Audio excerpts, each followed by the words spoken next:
From the Jesus story, Luke 18, 9 through 14. He also told this parable to some who trusted in themselves that they were righteous and regarded others in contempt.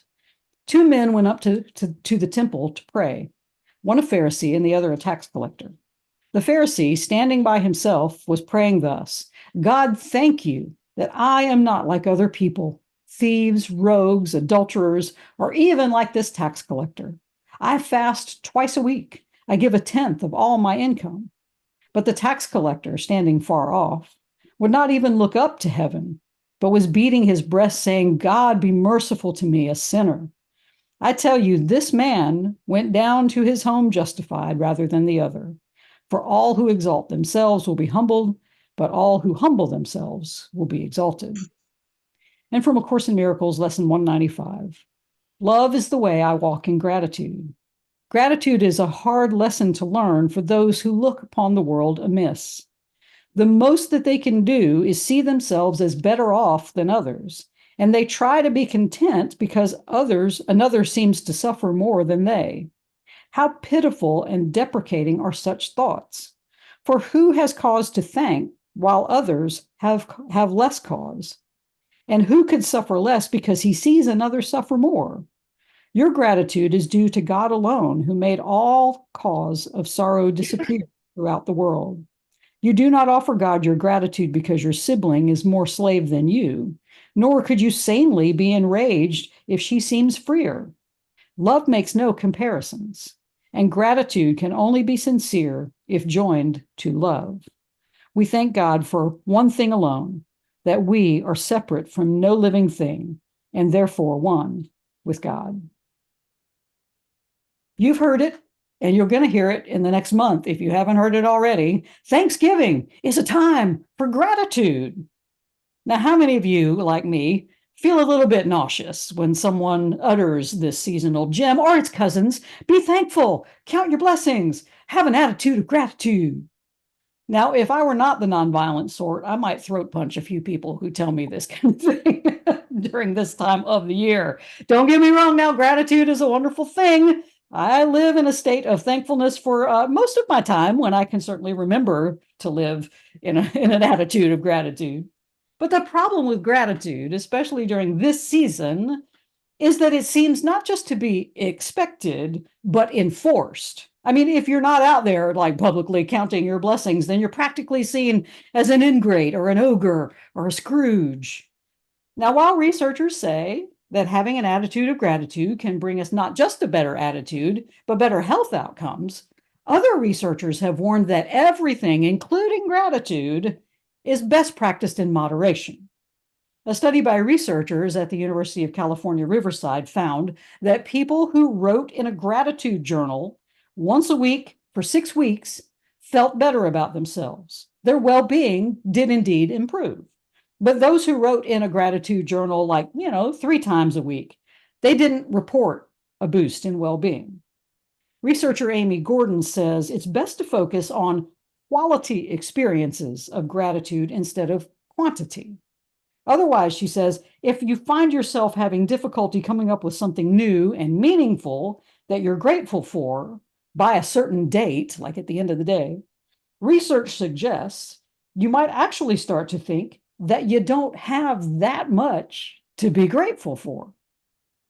So when you run out of things to be grateful for, like your job, your home, transportation, your friends, your family, your partner, your money, your dog, your cat, your other or some other pet, your warm bed, your indoor plumbing. Once you run out, you kind of start feeling less satisfied with your life. You start looking around and you notice how much more blessed other people seem to feel over you, and you start to feel badly. Maybe on the flip side, you notice how underblessed other people are, and you feel badly because you're feeling more blessed. And there is nothing new under the sun, of course. We have always struggled with this idea of gratitude and how we should go about feeling it and expressing it. According to A Course in Miracles, it lays out this conundrum really clearly. Gratitude is a lesson hard to learn, for those who look upon the world amiss. The most that they can do is see themselves as better off than others. And they try to be content because another seems to suffer more than they. How pitiful and deprecating are such thoughts, for who has cause for thanks while others have less cause? And who could suffer less because he sees another suffer more?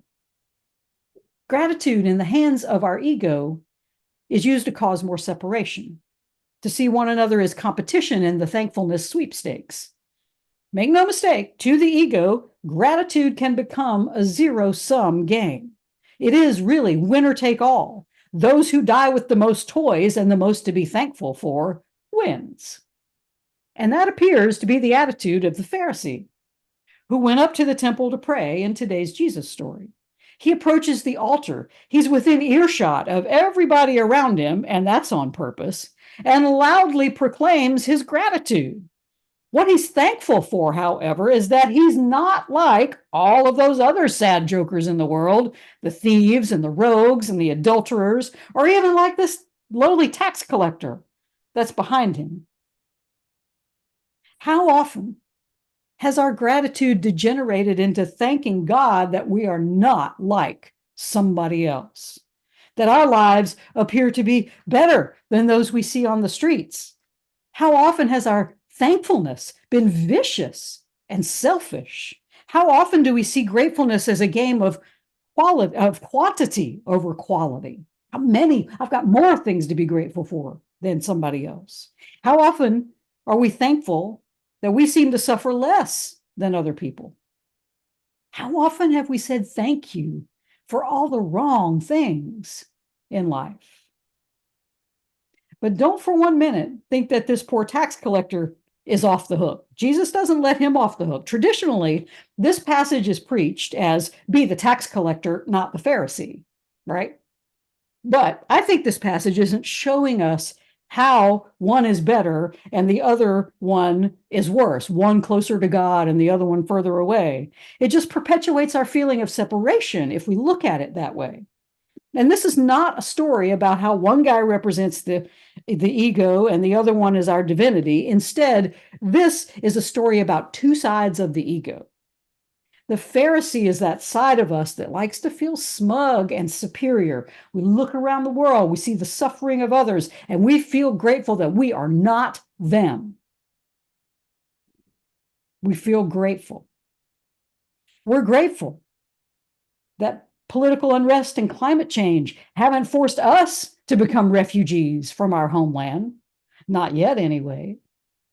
We're thankful that we have good jobs and good relationships and warm homes and friends and family support. We're grateful that we sleep indoors at night.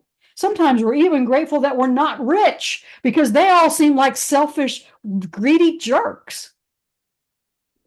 But on the other side of the ego, it's just as bad. The tax collector beating his breast and proclaiming himself to be a stinking bag of worms, lower than dirt, unworthy of the love of humans or God. Both postures are egoic. They make us special. They make us separate in some way. They make the ego the center of our universe, and they increase our feelings of separation. And Jesus has the solution to the problem. He says, for all who exalt themselves will be humbled, and all who humble themselves will be exalted. In other words, they will be made equal. The separation will disappear when they both are able to overcome their ego's love of feeling superior or inferior to those around them. Jesus is saying, don't be like either of these guys. But if you are, you will be justified and found innocent, because in reality, all of the children of God are special, but none of the children of God are special. We're all the same. The tax collector has a little tiny edge over the Pharisee, though. At least he can see. He can see in some small way that his dependence is fully on God and not on his own strength. What the Pharisee was grateful for were all behaviors that he could control. And he praised himself for his pious practices of fasting and tithing. And he was fully on an ego trip. And he wanted to hear others talk about how great he was. The tax collector was justified, Jesus says, because of his lowly state. And in that state, he could at least see a glimmer of God and how relying on God was necessary to overcome the ego. The ego still had him as long as he kept his woe is me mentality. But in his innocence, his justification was a little bit closer at hand than the Pharisees. As the Course tells us thousands of years later, your gratitude is due to God alone, who made all cause of sorrow disappear throughout the world. You do not offer God your gratitude because your sibling is more slave than you, nor could you sanely be enraged if she seems freer. Love makes no comparisons, and gratitude can only be sincere if it be joined to love. So we thank God for one thing alone, the Course says, that we are separate from no living thing, and therefore we are one with God and with each other. Love makes no comparisons, and both of these men, the tax collector and the Pharisee, are knee-deep in comparisons. Gratitude is only sincere when it is joined in love, because it is in that moment that we realize the only thing we can ever truly be grateful for is the realization that we are not separate from any living thing. We are in, through, and around God all the time, all of us. This alone is the source of true gratitude. There's a Latin phrase that made the rounds back in the media in 2019. Y'all might remember it. It was quid pro quo. Say that one 3 times fast. Quid pro quo. We got pretty good at saying this little tongue twister back then, and its definition has been expounded upon ad nauseum, but it literally means this for that. If you do X, I will do Y. And all the research agrees that gratitude is good for you, makes you happier, makes you a healthier person, but not everyone sees gratitude in the same way. When someone does something for us just to make us happy, or just because they feel like it, we often feel indebted to them, which can cause resentment instead of gratitude. It can cause feelings of guilt and anxiety. Religious historian Diana Butler Bass writes in her book, Grateful, as a personal practice, gratitude helps us navigate challenges and be more content with our lives. But if we fail to understand the larger social consequences of gratitude, then it is little more. Instead, if we carry around inside a deep structure of gratitude as debt, obligation, and payback, it serves to reinforce hierarchical structures of injustice. The ego operates totally out of a quid pro quo system. It demands that we do something to get something else. There's no free ride in the egoic system. Everything comes with a cost. Even a good deed will not go unpunished or left unpaid. In this instance, the ego's practice of gratitude increases the separation that we feel.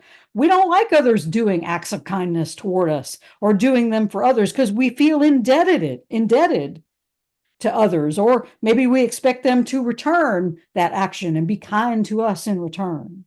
Butler Bass points out that there is an opposite to quid pro quo, and that is pro bono, which means for the good, for free, something given with no expectation of return.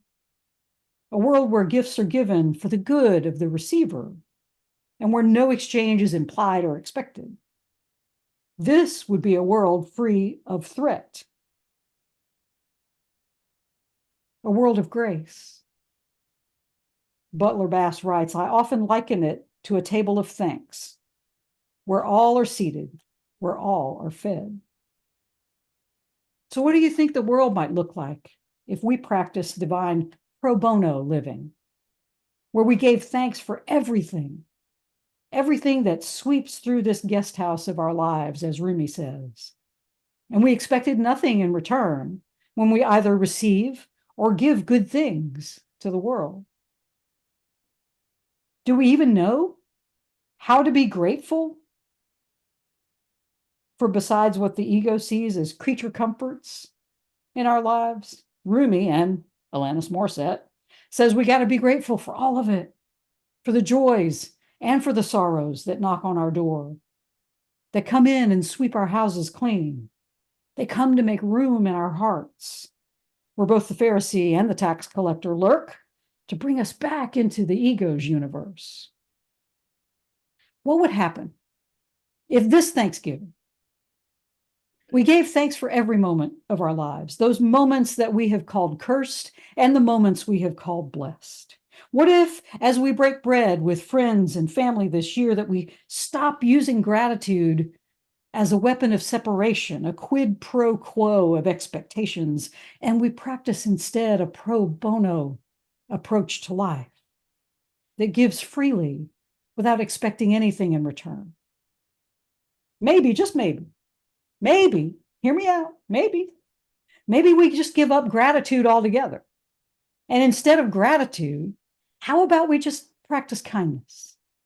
How about we practice empathy? How about we practice service?